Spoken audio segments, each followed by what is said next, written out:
Walt Disney once said that for every laugh there should be a tear, which is why I think, anyway, he would have loved Drawn to Life, that hugely entertaining, surprising, and emotional spectacle, which is now being presented live on stage at Disney Springs in Lake Buena Vista, Florida.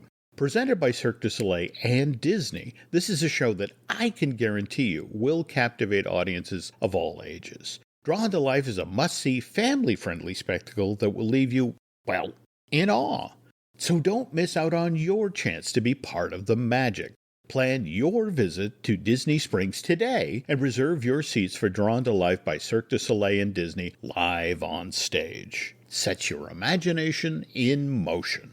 Welcome back to another edition of the Disney Dish Podcast with Jim Hill. It's me, Len Testa, and this is our show for the week of Schmurz Day, May 20th, 2024. On the show today, news, listener questions, and I do a mini vacation at this little place called Wilderness Lodge. Then in our main segment, Jim gives us the history of Disney's miniature golf courses.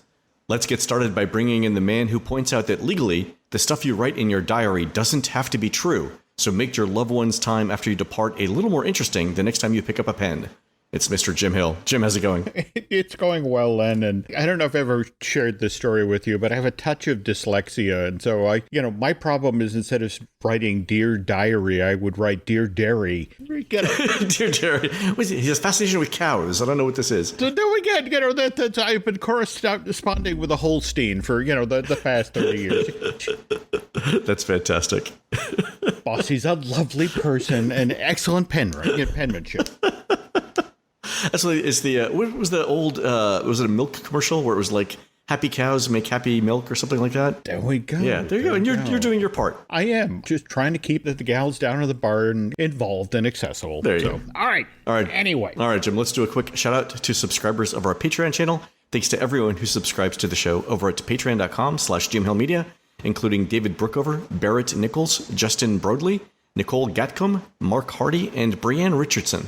Jim, these are the Disney cryptozoologists responsible for the health and well-being of the alien life inside Na'vi River Journey at Disney's Animal Kingdom. They say that while there's a lot they still don't know about interplanetary biology, using ginger ale on an upset stomach appears to be a universal cure. True story. Wow. Okay. Where do saltines fit into exactly? Yeah. Some crackers, some ginger ale will all be fine. There we go.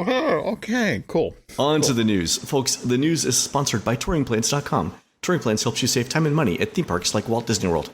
Check us out at touringplans.com. All right, Jim, first the big news. Tiana's Bayou Adventure gets preview dates, and they are as follows. June 2nd is Magic Kingdom cast members. June 3rd through the 7th is other Disney cast members. Then June 9th through the 11th is the media event.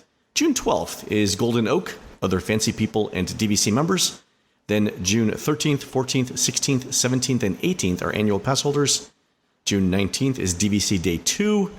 June 20th is annual pass holders. June 23rd through the 26th, cast member previews again. And then June 28th is the official opening. I note, Jim, that there is nothing yet for June 8th, 15th, 21st, 22nd, or 27th. Those might be days, I guess, that Park Ops adjusts the ride or makes it pretty for whatever event is coming up after that. Okay. Also, I was in the Magic Kingdom on, I guess, was it Wednesday night that they had extended evening theme park hours? And I was back by Tiana's late, like 11 o'clock at night. And there were construction crews, Jim, working well into the night on the outdoor queue. So now it's just a race against the clock to get it all done. Well, once they announced that date, and more to the point, from the 28th and then starting previews, 26 days before that, they got to have this thing ready. Yeah, we're basically 2 weeks away from previews at this point. So, yeah. Mm-hmm. I do note that Magic Kingdom is already out of park reservations. So you guys want to keep an eye on that to see if anything becomes available. Also, Disney announced, Jim, that Tiana's would be Genie Plus instead of individual Lightning Lane, which was kind of surprising to me. Well, I think at least for the first summer, this might be the smartest play. I mean, you don't want your brand new ride immediately being associated with and hand us money to get on it. I mean, they were happy to do it with Tron and Guardians and Remy, but then the guest surveys came in, is what I'm hearing.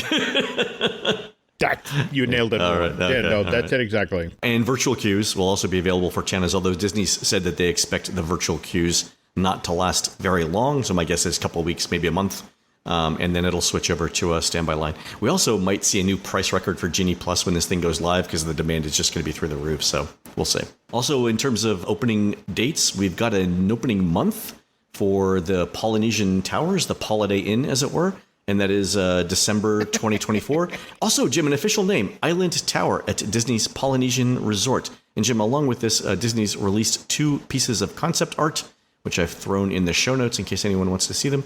What's your impression of the concept art, Jim? Well, what's kind of intriguing, I didn't do this, but somebody reached all the way back to the initial Polynesian Resort concept art back when it was sort of Hawaii 5.0. This is with the pyramid or triangular shaped tower, like the original concept art from the 70s? Yeah. And okay, what was interesting is there's sort of a commonality of what they did or what they were planning for the interior and what's happening with the Island Tower, which, am I the only one who hears the name Island Tower and immediately jumps to Sauron? Just, the all-seeing eye looking out over Seven Seas Lagoon, that really, that's the name? Well, what am I talking about? Bay Lake Tower. Bay Lake Tower, yeah. All right, that's what you do, I guess, with the DVC. If somebody told you it was Polynesian themed, you can probably see it from the concept art. Like you can see there's definitely a lot of teak, a lot of wood involved in the inside. Yeah. And I like the undulating roof line, which is wood as well. Mm-hmm. But Jim, if you told me that this was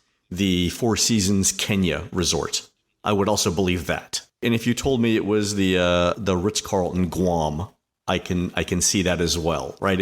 There are hints here, but this, I think, continues the trend of very generic Marriott-looking Disney resorts. It'll be interesting to see what it actually looks like on the inside, but this could be a lot of things. It could.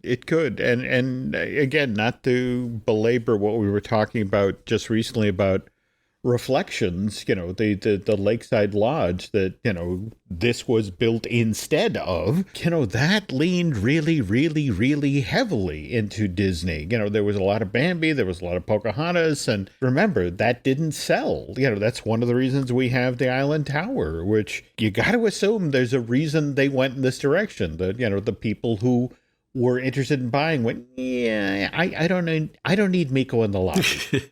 Exactly. I was talking to some friends in a pool, actually, at Wilderness Lodge, who track DVC sales very closely, and they confirmed that the Fort Wilderness cabins are not selling well at all, which makes me think that whatever DVC property is announced next, I think it's going to be one of two things. I mean, there's an outside chance it's going to be Yacht Club, just because Yacht Club doesn't have DVC, and I think every other deluxe does.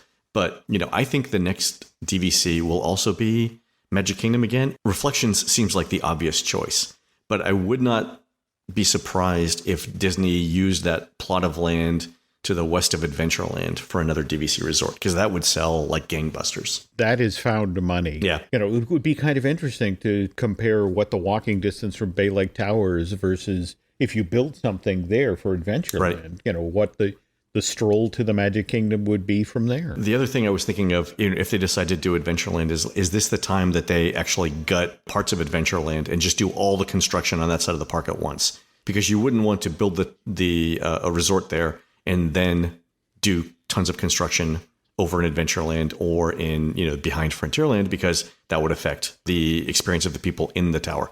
So it could be a thing that happens at the same time. We'll see. Let me go you one better, though. If they do, in fact, opt to do that, wouldn't it be interesting if they pulled a Grand Californian and that hotel actually had its own entrance into that's what I think. If it's going to be that close, it's going to have its own interest. Absolutely. And think of the selling point for that, because it would basically be Disney's answer to Helios over at Epic Universe, right? An in-park, But and the only reason, Jim, I think that Disney wouldn't do that is because, to Bob Iger's point, they've been counteracting Epic Universe for the past 10 years. So whatever they've already built is there. I said it with a straight face, Jim. I said it with a straight face. There we go. All right, continuing on with the news. Shout out to our friend Kevin Perjurer, who runs the Defunct Land YouTube channel. Kevin's video on the history of FastPass was nominated for the prestigious Peabody Journalism Award this year. Unfortunately, Kevin didn't win because the hacks over at the Washington Post and the New York Times apparently did win, but it's an honor to be nominated, and I mean that sincerely. Absolutely. Yeah, so great job, Kevin, on that video. The fact that it got recognized by national media means it is a standout piece of theme park journalism. Great work. Great work. Also, last bit of news, I spent 3 days this week on site at Wilderness Lodge's Copper Creek cabins. Yes, Jim, they are insanely expensive. Luckily, Laurel is in school and had banked points that we needed to use. And since this week is her 10-day summer vacation, we stayed on site, which was nice. Got to hear the Magic Kingdom fireworks and see the Magic Kingdom fireworks and the electrical water pageant one night. The other nights we were out running around the parks. But Jim, being in the parks basically for 4 consecutive days was an educational experience. It's always great to be in the parks, but for 4 straight days and nights was great. The interesting thing was this: we started off on Tuesday at Hollywood Studios, and that was Tuesday, May 14th, and that was the day that Disney had opened park reservations for Tiana's Bayou Adventure. So it was experiencing technical difficulties all morning. A bunch of rides were down. The ride reservation system was down. Like Disney's IT didn't have a great day on May 14th. And as a result, a number of attractions at Hollywood Studios were also down. I mean, Rise is always down. Rock and Roller Coaster is undergoing refurbishment. But when the systems issues hit Hollywood Studios, it meant basically the park had no capacity. And so as a result, Jim, they put out every character that you could possibly think of. I was joking with Laurel as we were walking through the park, but any area that you could reasonably fit a character and a short line to meet that character, and as long as it was in shade, every area like that in the park was crammed full of characters. Like I was telling you before the show, you know how like when you walk down to board or to get on Tower of Terror, like when you walk down that little down sloping ramp or whatever, the entrance to Tower of Terror is on your left. But if you keep going straight, you'll pass a Joffrey's Coffee on your right. You'll pass the gift shop entrance on your left. And if you keep walking straight, you'll find a gate that is blocked off. And it basically, it's the rest of the park beyond that. They had opened that gate and had put Donald back there to meet people. Think about how far back in the park that is. And people are like, no, Donald goes there. But we saw Buzz was over by the bathrooms in Toy Story Land. We met Frozone. We met Edna Mode, which are standard character greetings. But basically any spot where there could be a character, there was a character. Oh, also Vacation Fun is down for refurb as well. So they had limited capacity at that point. But yeah, it was phenomenal to see that many characters. And I think this is going to be their plan going forward, especially into 2025. Live entertainment everywhere. As a trial run, do you think it worked? Oh, yeah, 100%. I was out meeting characters everywhere. So in regular Toy Story Land, there was Buzz and Jessie. And then, not Buzz, Woody and Jessie. And then Buzz was around the corner. And the Stormtroopers were out all over Galaxy's Edge. Kylo Ren was out over Galaxy's Edge. Yeah, everywhere you could go, there were characters. Goofy was out over by Baseline Tap House across from Muppets. Every area of the park that could hold a line and a character had a line and a character. It was astounding to see how many were out there. The one character we felt bad for was at the very end of Pixar Place. They had Sully out, and it was after it had rained on Tuesday. It was about like 2:00. So, sun was out. It was still super humid. And Sully was out there in that suit, like 2:00 in the afternoon. I'm thinking there's got to be some sort of ventilation back there. But God bless whoever that was in that character suit, because that seemed like that was tough.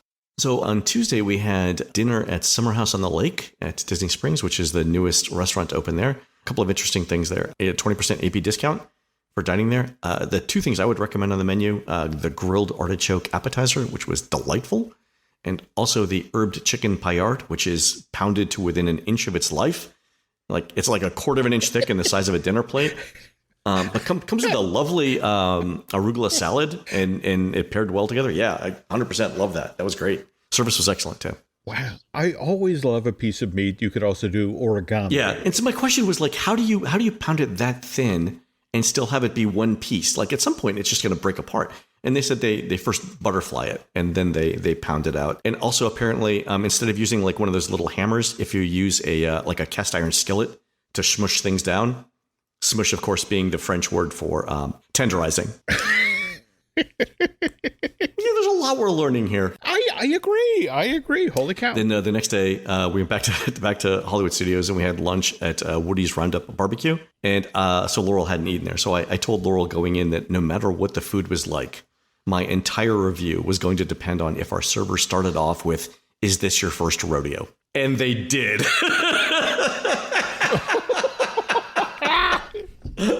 Oh, that's great. I mean, don't get me wrong. It's low-hanging fruit. But again, I'm given the theme of the restaurant. Yeah, that has to be part of 100%. The standard. And, and the inside, it's just a set of rooms with, two-dimensional, props and everything. But the meal was better than I expected. The baked beans were excellent. There's so much meat, Jim. All kinds of meat. So they've got brisket, they've got ribs, they've got sausages, they've got chicken.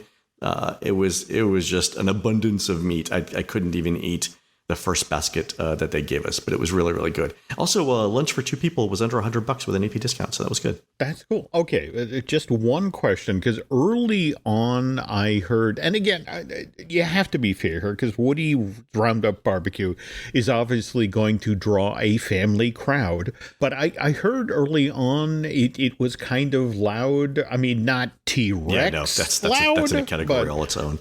I don't think it was loud, and this was like a 3:00 reservation, so sort of like middle of the late lunch. But there was, I would say it was 80% full. And, then 20% there were probably just, tables that were turning over. I didn't think it was super loud or anything. Laurel and I had no trouble having a conversation. We were in a corner, which I guess would reflect sound. So yeah, no problems there at all. Yeah. And then last night, Thursday night, we had dinner at Takumi Te in Epcot. I think that's the 6th time I've been there. That is an excellent restaurant. I think it's one of the top 3 restaurants in all of Walt Disney World. It is very, very upscale Japanese food. But Jim, I note a couple of things. One is that now when you get a reminder about your reservation on email, in what can only be described as 1990s or internet font, which is yellow background with green and pink flashing letters, it says, "We are not Teppan Edo. We are an expensive restaurant at the bottom of the Japan Pavilion, and it's $250 per person." Like, they go out of their way multiple times to tell you what specific restaurant it is, which we've pointed out in surveys that we've seen at touringplans.com. People confuse that, and it's nice to see Disney and Takumi Te also acknowledging that and addressing it that way. So that thing was good. Yeah, the menu was phenomenal though, as all of the ingredients are super fresh. It is definitely worth the cost. Like if you like omakase Japanese food at any big city in the United States, you're paying about the same rate for the experience, and I think it's totally worth it. Yeah, I like Takumi Te a lot. Also, as I mentioned, we did After Hours at the Magic Kingdom on Wednesday night, and so we stayed to watch Happily Ever After, which is the very end of the evening before it was extended evening theme park hours. But Happily Ever After is growing on me. It's not perfect, but it's a really good show. The soundtrack is good. The thing that I learned was we were back in Fantasyland when the show began, and back by the Tangled bathrooms is actually a really good spot to view the fireworks proper. They are super loud back there, but a great viewing spot. You don't get to see any of the castle projections, but if you've seen the castle projections before and you just want to hear the music and watch the fireworks, Tangled bathrooms have seating. Right, there are seats out there. Also, an excellent point. Do the phone charging stations? Phone charging stations work, and there's water fountains in their bathrooms, so it's perfect. It's also not crowded at all, so I really like that spot. Oh, speaking of spots that I like, we also walked through Epcot last night after the closing of the park, and that center part of the park, the World Celebration area that they just opened up, really nice at night. It's got a great feel. The interesting thing is you can still smell, it's either cedar or teak in the wood seating that they have. You can still smell it when you sit down there. Yeah, it's really, really nice. And the park is great at night. Wow. The new park smell is still there. It's still there. All right. And of course, Laurel, it was Laurel's first viewing of Luminous as well. She had actually missed Luminous, both sets of Epcot Forever and then Harmonious. So this is her first fireworks show at Epcot since Illuminations. And I think I agree with her opinion, which is that the fireworks are great, but that the songs and the soundtrack itself are cliche at this point. Like, you can predict right now that every Disney fireworks show is going to end with a big, brassy, shouted, super earnest chorus of whatever the show's theme is. It's like how I was telling Laurel, it's like how every pop singer in the world tried to copy Whitney Houston's style after I Will Always Love You, right? It's fine for one show, right? But if you're watching all of the fireworks shows every night, the endings all start to remind you of that one strident vegan friend who just can't stop talking about how Slim Jims are the devil's jerky. Like, okay, I get it. I understood you the first time. There's no need to repeat yourself. I got it, right? We need to do a show at some point about the. I mean, what's interesting is if you start at Wishes, where the notion of let's tell a story in the sky, as opposed to fantasy in the sky, the notion of you got fireworks, you got Disney music, you're fine. I think for me the whole notion of Luminous, let me take you through the, an entire person's life. It's an interesting idea. Here's my question, right? What was the marketing pitch for selling merch based on the idea of reminding guests of their own mortality? Like, soon you will all die. Pow! Fireworks. Like, I'm not sure on that. I'm still trying. I'm struggling. I'm trying to process that. Is what I'm hearing. So yeah, that Disney cradle to grave thing. This is why we don't get invited to media events. I swear to God. All right, on to listener emails. Here's something interesting from Peter. He says, "Heard on last week's show that Disney Plus is going to be focusing on updating its recommendation engine.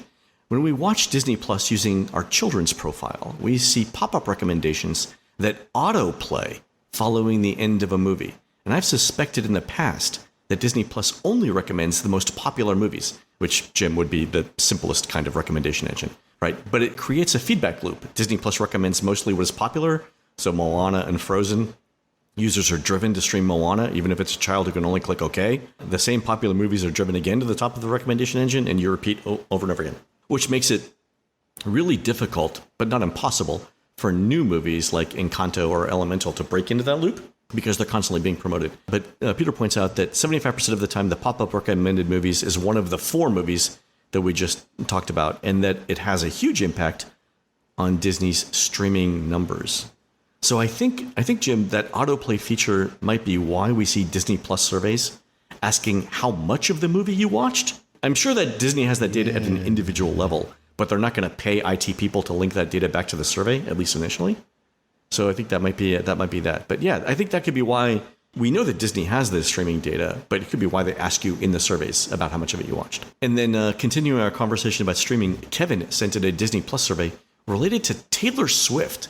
And I thought this question in the survey was interesting. And it says this: thinking about your experience with the music, concerts, specials, and documentaries offered on Disney Plus, how much would you agree or disagree with the following statements? The music content on Disney Plus has some of my favorite musical artists, has a wide range of musical artists, and features the most popular and relevant artists. And here's why I think that's interesting. On last week's show, we noted that when it comes to streaming, there seem to be sort of 2 trends. One, people will watch TV shows with hundreds of episodes. They get a ton of viewing time. And then most people prefer to wait to watch first-run movies until they come to streaming.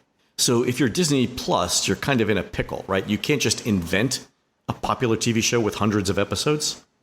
And the days of recouping a $400 million investment in tentpole movies seems like a distant memory.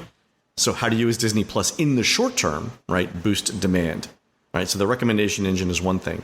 But I think the answer might be live events like Taylor Swift concerts, right? Because that's one. So if you look at the most watched TV show episodes, the individual airings of individual shows in 2023, it looks like this.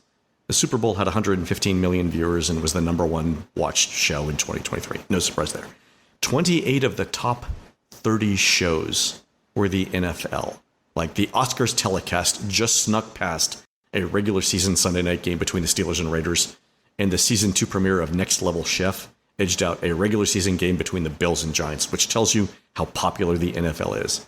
Except for that Next Level Chef show, 39 of the top 40 shows and 58 of the top 100 were live events. So one way to boost your streaming channel is to put live events on there. Okay. Now, you started by mentioning Taylor Swift at the Taylor Swift in the NFL. Segment. Yeah, go ahead. Let me share something that a friend at Disney Plus pointed out. And I mean, I'm sure you've heard that Taylor just started the European leg of... By the way, did you see CNN interviewing the Americans who were like, yeah, tickets here were $150. It was cheaper to fly to France than go to Omaha for the seats, yeah. That said, and it is definitely a valid point, and someone at Ticketmaster should be flayed. I mean, that goes without saying. But the interesting thing, she updated the look of the concert. She updated the playlist. There are huge sections now that touch on her newest album. Tortured Poets Department, yeah. So we should all not be surprised later this summer, early this fall, when we hear that, oh my God, they've filmed Taylor Swift's European tour, which is all new numbers, all new look. They're going back for the second bite of the apple. It will play as a concert event in cinemas, and it will show up on Disney Plus. You can bank on that, folks. I think live entertainment is sort of like the next big frontier for streaming. Also, did you note that Netflix is doing 2 NFL games this year? And I know this because one of them is the Steelers, who I follow, and they're playing on Christmas Day, and it's on Netflix, which means Amazon has something, Hulu has something, Netflix has something, and I think ESPN still has stuff. But basically, you have to subscribe to all the channels to get all the games. Because, the world was going to be so different, right? We've invented cable. Congratulations. Yeah. All right. Colin writes in with this question. He says, I haven't been to Disney for 21 years, and my wife hasn't been to Florida at all. God bless her heart. What would you recommend as an easy first day for her? I don't want to throw her in the deep end with rope drop, etc. We're thinking along the lines of guest relations for buttons, then see what we like that first day. But you guys will have a better idea, of course. All right, so 21 years is a long time between visits. And if we're not rope dropping, Colin, I'd consider a park like Animal Kingdom for my first day for a couple of reasons. Number one, the size of the park and the number of attractions is manageable. Also, if you're not going to rope drop, lines will quickly reduce starting mid-afternoon. When I was there the other day, there's almost nobody walking into the park after 2 o'clock, and most people were walking out. Also, Animal Kingdom sort of introduces your wife to the size, scope, and kind of rides that are unique to Disney parks. So it's a good introduction without being overwhelmed. Also, not for nothing, but with few exceptions, Animal Kingdom will be basically new to you as well, since you haven't been there in 21 years. Pandora will be completely new. Asia will have added Expedition Everest, I think, depending on when you got there. Also, Feathered Friends in Flight. The Gorilla Falls Exploration Trail will have been redone. I'm not sure if Dinoland will be closed when you get there. If not, you'll have something to talk about for your next visit.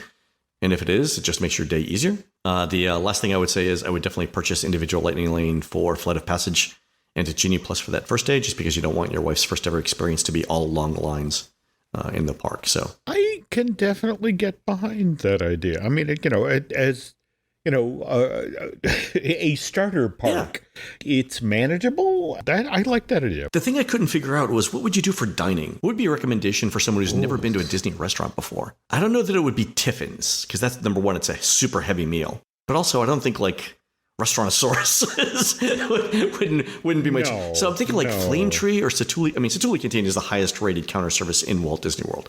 Can't go wrong with that, Colin. Mm-hmm. Flame Tree Barbecue. But if you wanted to sit down, Tusker House? Yak and Yeti? I would go Tusker House, because Yak and Yeti is basically Asian food.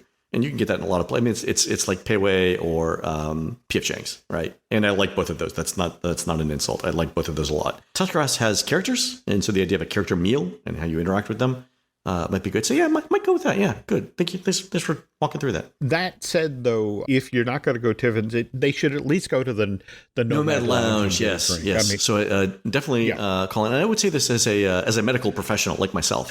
I would say that it helps with hydration and keeps you. Absolutely. And that's going to be super important in Florida. So yeah. So from a medical perspective, I would visit Nomad Lounge and have a couple of drinks. Yeah. Listen to your doctor. Call him. Last thing, Danielle writes in with this. Are magic bands something Disney is looking to keep around for a while? The reason I ask is it feels like they're not releasing as many new styles as they had previously. I have an upcoming trip in September with my sister and her kids. It's their first time and her first in 20 years, but she hasn't liked any of the magic band styles. I've checked periodically since I booked the trip, and it feels like the styles and options haven't changed much. So is there a particular release cycle to the new magic band styles? Is it something they're just not pushing as much and therefore not providing as much emphasis? Jim, what do you think on this?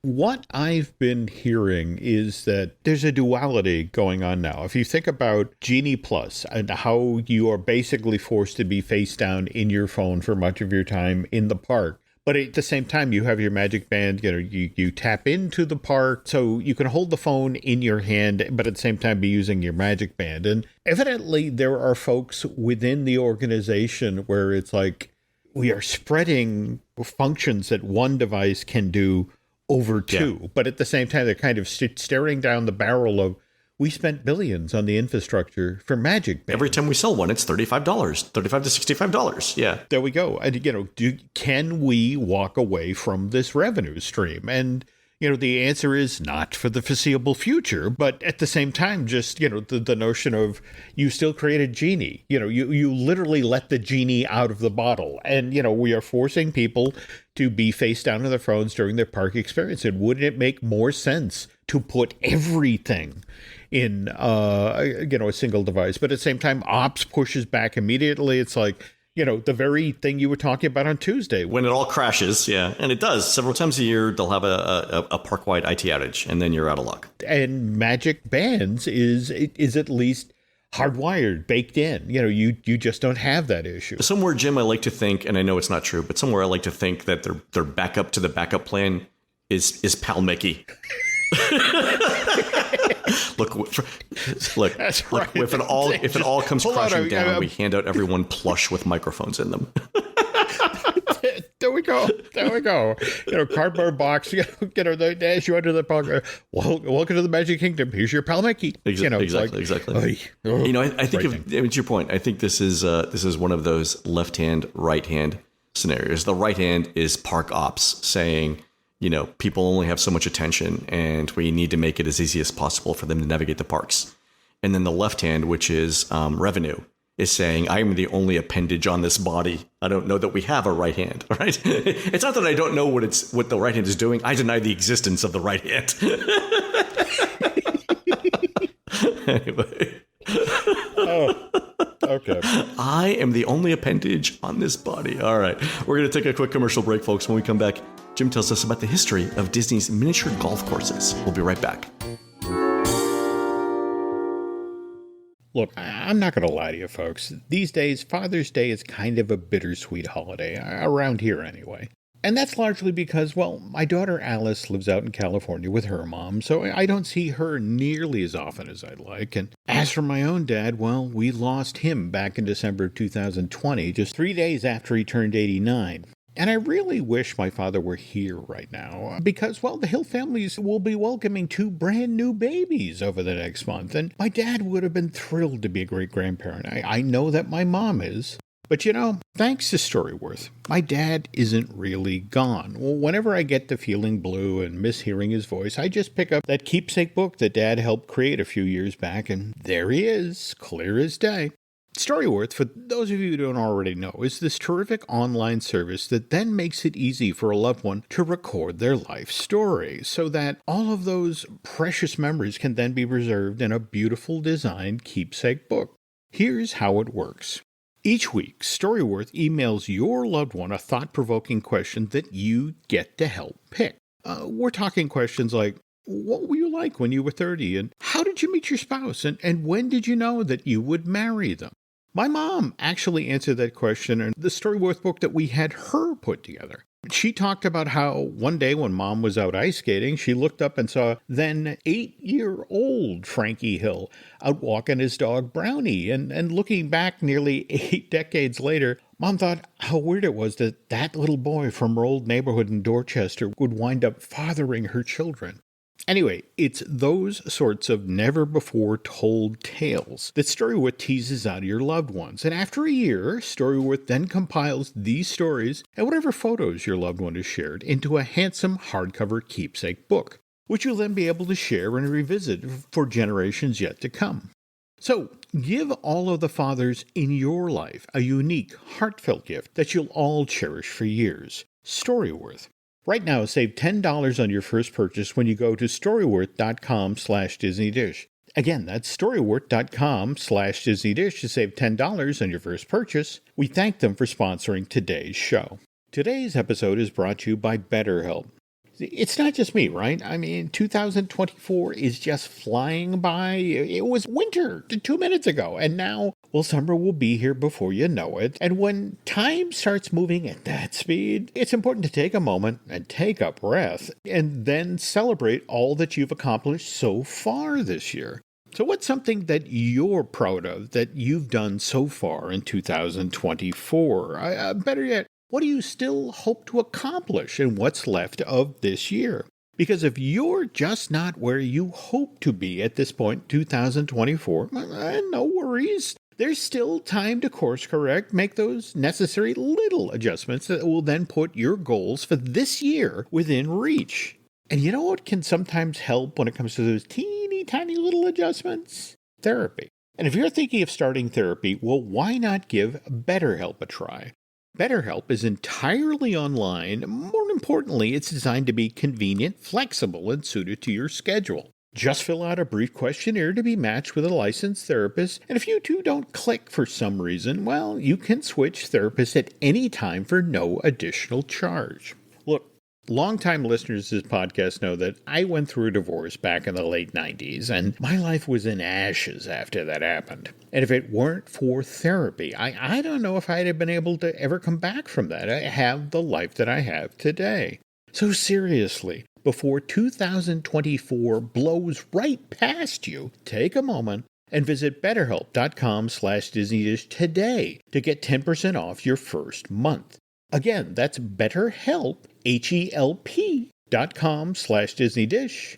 We thank them for sponsoring today's show. Walt Disney once said that for every laugh there should be a tear, which is why I think anyway, he would have loved Drawn to Life, that hugely entertaining, surprising, and emotional spectacle that's now being presented live on stage at Disney Springs in Lake Buena Vista, Florida. Presented by Cirque du Soleil and Disney, this is a show that I can guarantee you will captivate audiences of all ages. I saw this show during a recent trip to Walt Disney World, and let me tell you, I'm ready to go see it again right now.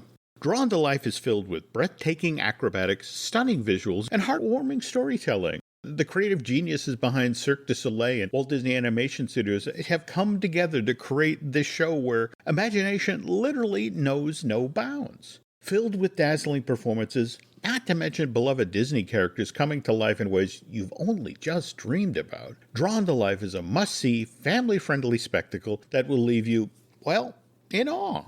So don't miss out on your chance to be part of the magic. Plan your visit to Disney Springs today and reserve your seats for Drawn to Life by Cirque du Soleil and Disney, live on stage. Set your imagination in motion.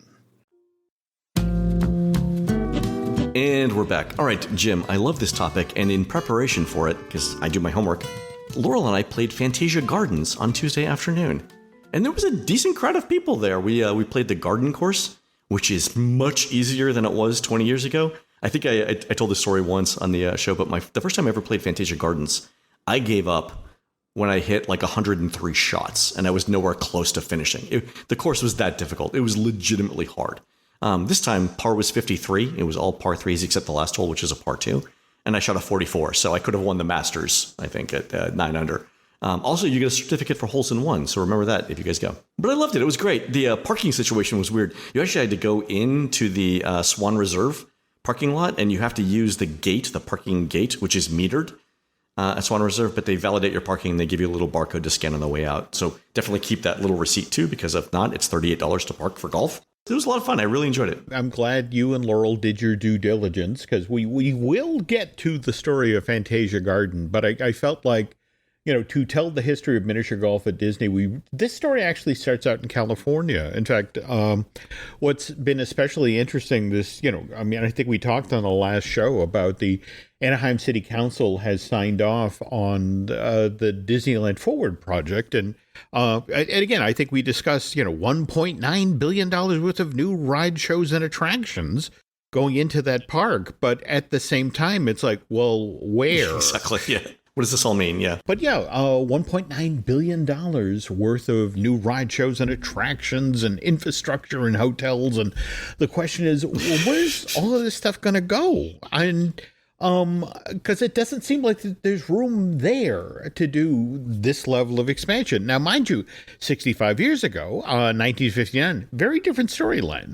Over towards Harbor and Catella, the area immediately adjacent to Disneyland, the park, that was starting to get developed.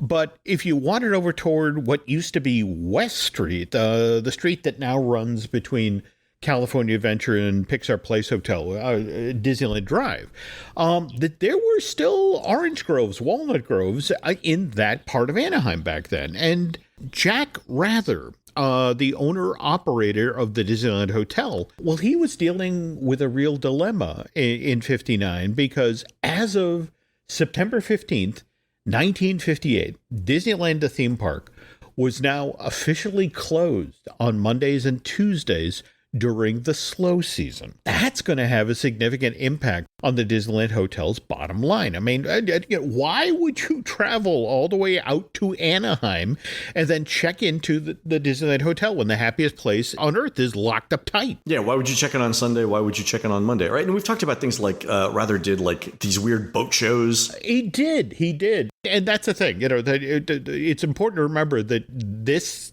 pattern, this closed Mondays and Tuesday, Len, that hung in there till 1985. All right. So, wow. Yeah. So Rather 27 years. Yeah. So this is Jack Rather initially trying to figure out how to respond to this. And, so he's like, all right, how am I going to broaden my hotel's appeal? So he's walking around what is then a 20-acre property. And Jack notices that, the people who are there on, who've checked in on a Sunday, when they're looking for something to do, they're out on the hotel's putting green. Oh.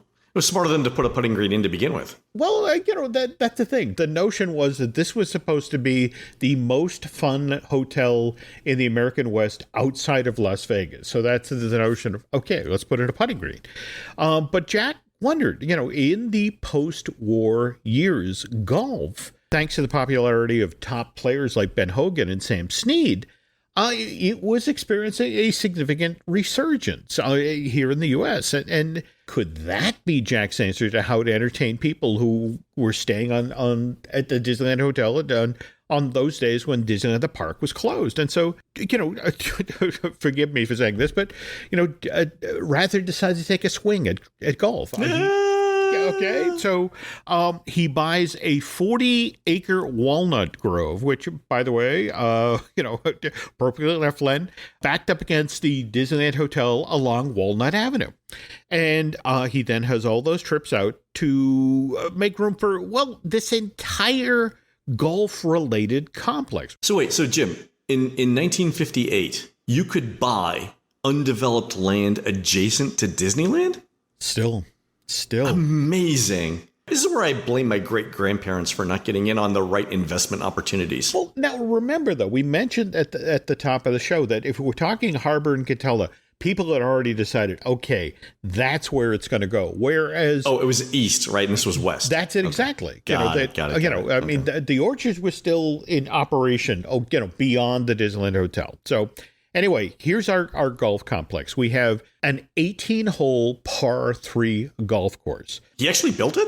He actually built it. There was a par 3 golf course next door to Disneyland? He spent $500,000 on which is like $18 billion in today's money. And $6 million, but whatever, I was close. Okay, but what's interesting about this, it's actually pretty ambitious by 50s golf standards. It's got a beautiful green layout. It's waterfalls and ponds and meandering streams. Take, for example, the longest hole, hole 17, 220 yards with a water hazard. I mean, you had to knock your ball into out to an island that was in the middle of a lake, which was a challenge for the best of the golfers. Really? And they also had a 50-position driving range where golfers could practice their power strokes, knocking their ball some 250 yards down a straightaway. Astounding. Yeah, but then there is the thing that baby boomers to this day remember with great fondness, which was the Magic Kingdom Golf Course, which was this miniature golf course land where every single hole replicated a specific ride, show, and attraction at Disneyland. So picture this. You start on Main Street. Then you knock your ball into the hole up by the hub, and you then move on to Fantasyland and had to play through, Sleeping Beauty Castle, the Seven Dwarfs Mine, the Matterhorn Bobsled, which this is amazing. And then once you finish in Fantasyland, your next stop is Tomorrowland, where you deal with holes that are themed around the Moonliner, the subs in Autopia. And once you've completed that leg of the course, it's time to venture into Adventureland. Once you wrap up there, it's off to Frontierland's Painted Desert and Tom Sawyer's Island. At this point in play, you return to Fantasyland, where you played through miniature obstacles that were themed around Monstro from the Storybook Canal, Skull Rock, and the Alice in Wonderland. And then it's time to move to our miniature golf course's 18th hole, where, keying off of the song that got played at the end of the Mickey Mouse TV show, it's Mickey himself, a statue who's there to tell you to see you real soon as you finish playing on the Magic Kingdom golf course. And here's what's especially ingenious about Rather going this direction. Because first of all, by the way, he reached out to folks at the studio. He asked for Walt's help in this. And so these things, Len, these representations of the park were on model. Oh. So it wasn't a question of, okay, that sort of looks like Sleeping Beauty Castle, or that sort of looks like the Seven Dwarfs Mine Train. No, these were Disney quality stuff because these were designed by Disney artists and Imagineers.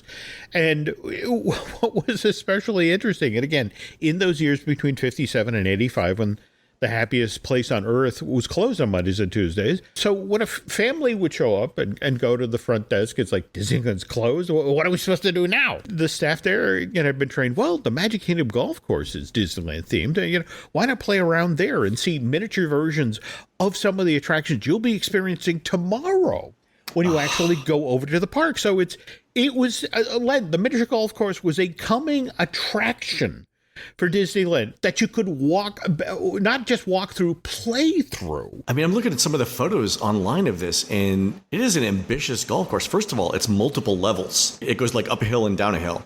But also, I mean, there are water features. The Mickey Mouses look good. I mean, this is very elaborate. And this is like the entire area west with the par 3 golf course, the entire area west of the Disneyland Hotel. It's amazing how big this is. Now, the Disneyland depicted among these 18 holes on the Magic Kingdom golf course, Len, it's a very specific era. You have to remember, given that the Disneyland Hotel's Golf Center broke ground in the early fall of 1960 and then opened in phases in spring of 61.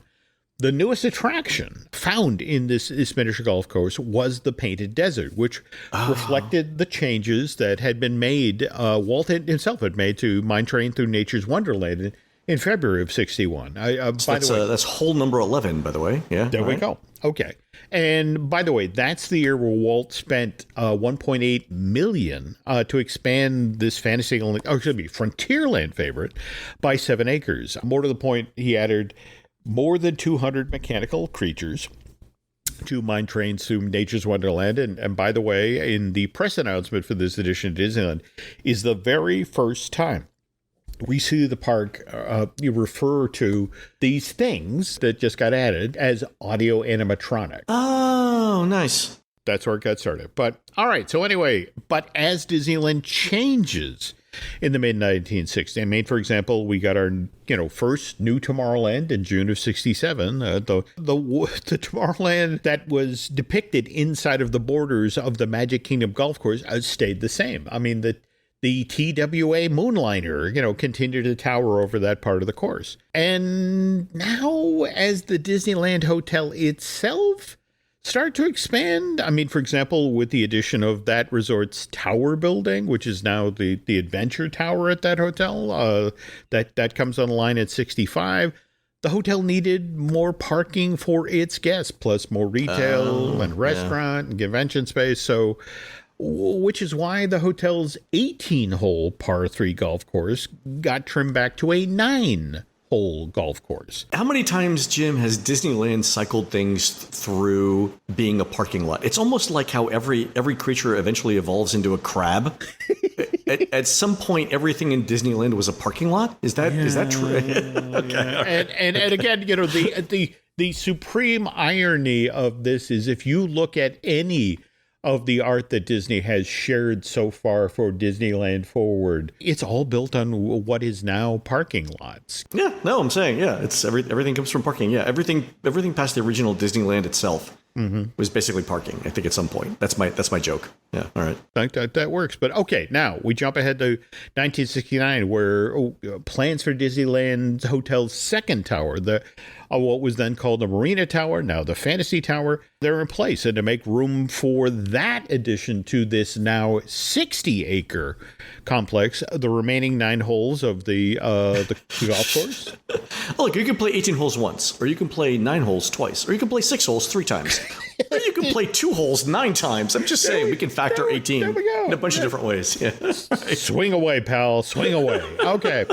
All right. Driving range and the Magic Kingdom golf course. They hang in there till the early part of the 1970s. That's still a good run. 15-ish years? Yeah. No, I agree. All right. Now, mind you, we have the Disneyland Hotel's convention center, $7.2 million worth of construction, 110 square feet of exhibition and event space. That comes online December of 72. But what with the Bonita Tower, which is now the Frontier Tower. Yeah. Yeah, that's due to open in June of 78. Well, guests staying in that 13-story tall, $18 million to-build structure, they also need someplace to park. And so Disneyland Hotel's driving range and the Magic Kingdom golf course, again, the miniature golf area, get plowed under. Now, but what's interesting, Len, is I have documentation that in this same window of time, the Imagineers raise their hand and attempt to have a conversation with Jack Rather about, look,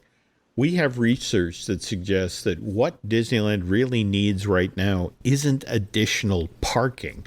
It needs a nighttime entertainment complex.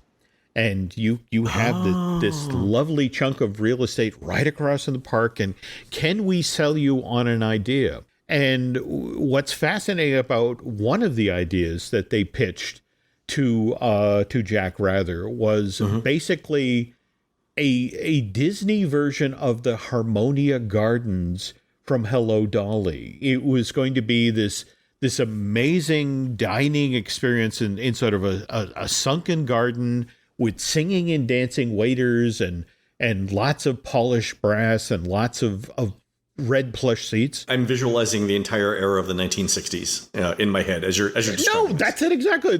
Just the whole notion of that's what they wanted. That they just felt like this could work next to Disneyland. But Mr. Rather was like, that's nice. I still want to do what I want to do. So yeah. But for the kids who went to the Disneyland Hotel and then played a round of miniature golf at the Magic Kingdom golf course, they never forgot how fun it was to knock a ball into the Sleeping Beauty Castle or the Matterhorn or the Seven Dwarfs Mine.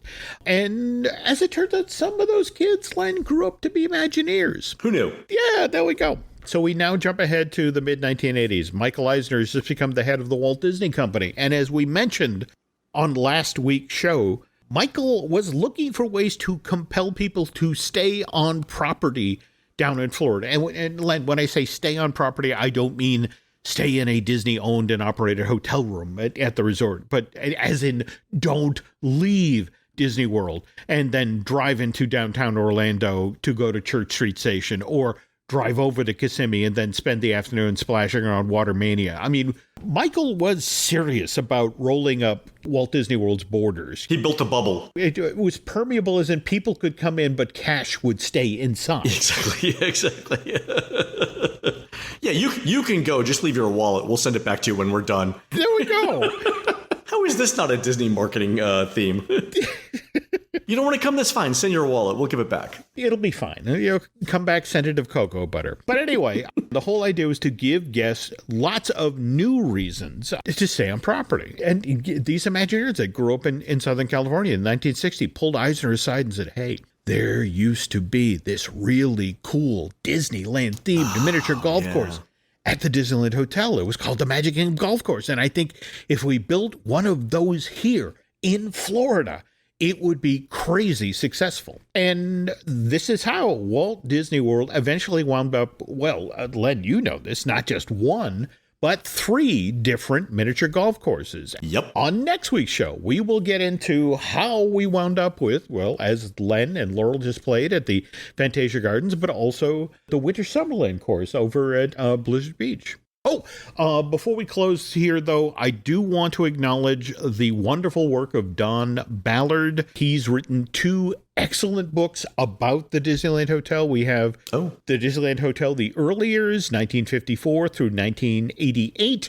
And then his follow-up volume, The Disneyland Hotel, 1954 through 1959, The Little Motel in the Middle of the Orange Grove. If you want to read a wonderful history of the Disneyland Hotel, either of Don's books are wonderful. I have both. But yeah, chase them down. All right, so the Disneyland Hotel, The Early Years, and then the Disneyland Hotel, 1954 to 1959, The Little Motel in the Middle of the Orange Grove. Fantastic. I'll check them out. Cool. All right, folks, that's going to do it for the show today.